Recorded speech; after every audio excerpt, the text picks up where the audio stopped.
As a little girl, I struggled with self-esteem, low grades, and fear.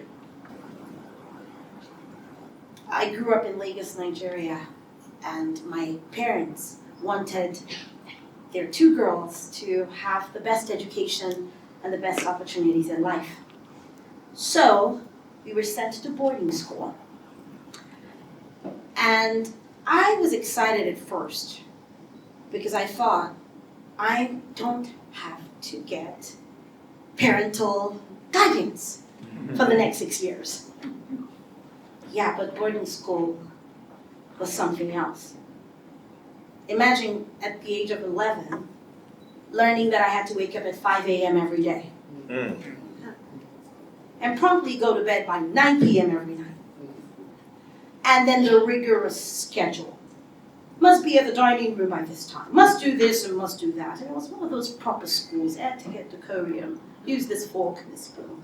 And I was like, Mommy, can I just come back home now?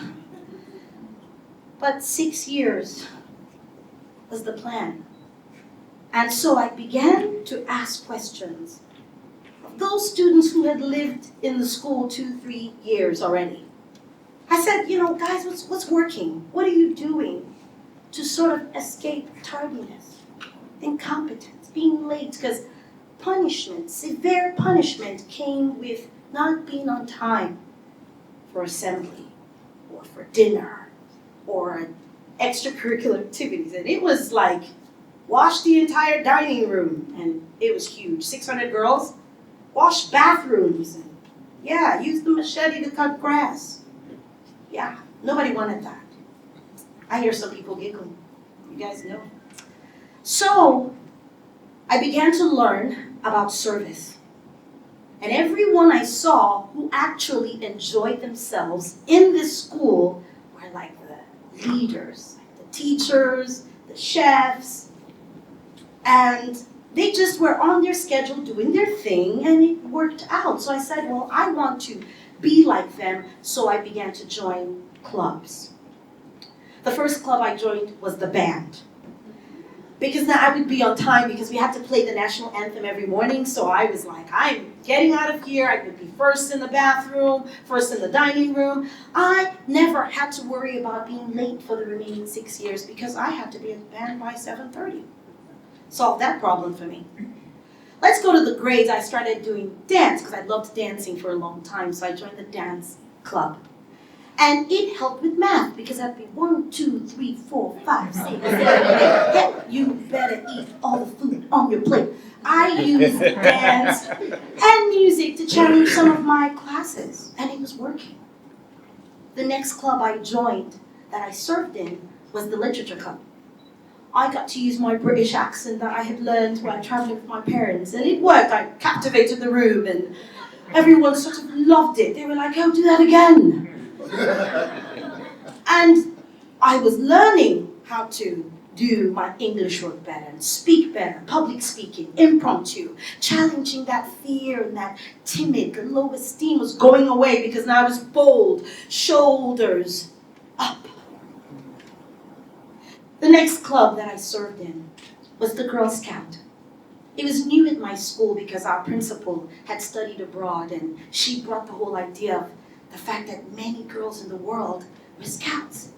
And our badge of honor and service in the community, and actually putting together baskets for the orphanages. And I was like, yeah, I'd like to do that. We learned how to tie a knot, change a tire. Not that I've ever changed one, but it was so much fun. My Scouts honor. And then finally, I was a library prefect in the last year of my time at that school. And I served while helping folks get books that they needed. And in all these years, I learned something, that I was thriving while serving. Not only was I improving in the things that bothered me, things I looked at and thought was weird about me, they were sort of fading away, and this new me was evolving because I spent time while I was learning my dancing, preparing to perform for others. Band play, perform for others. the music, perform for others, the literature, represent the school. And by the age of 16, I won a prize from the president of Nigeria for speaking on violence. So somehow that little low-esteemed girl made it through because she chose to serve.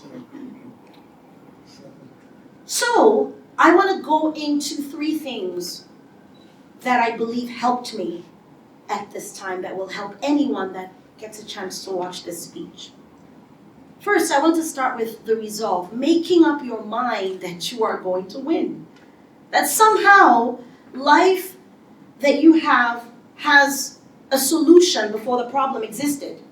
And if you can just focus on what is the solution, it will find you. Me spending time asking other seniors, how can we solve this? And they said, join clubs. And I was like, clubs? What do you mean? And then it kind of flowed after, right? So if you make up your mind that you're going to win, there's nothing that you cannot do as a young girl or a woman. Next, I want to talk about patterns. When you weave a beautiful braid or you look at a basket, it takes time and it takes consistent patterns. Showing up at every single club that I went to in this school built something in me. Resilience, confidence, and boldness. And I just knew if I put in the time, I would get something out of it. The grades changed. And I just became this whole confident person that I never thought I could ever be. And finally, dedication.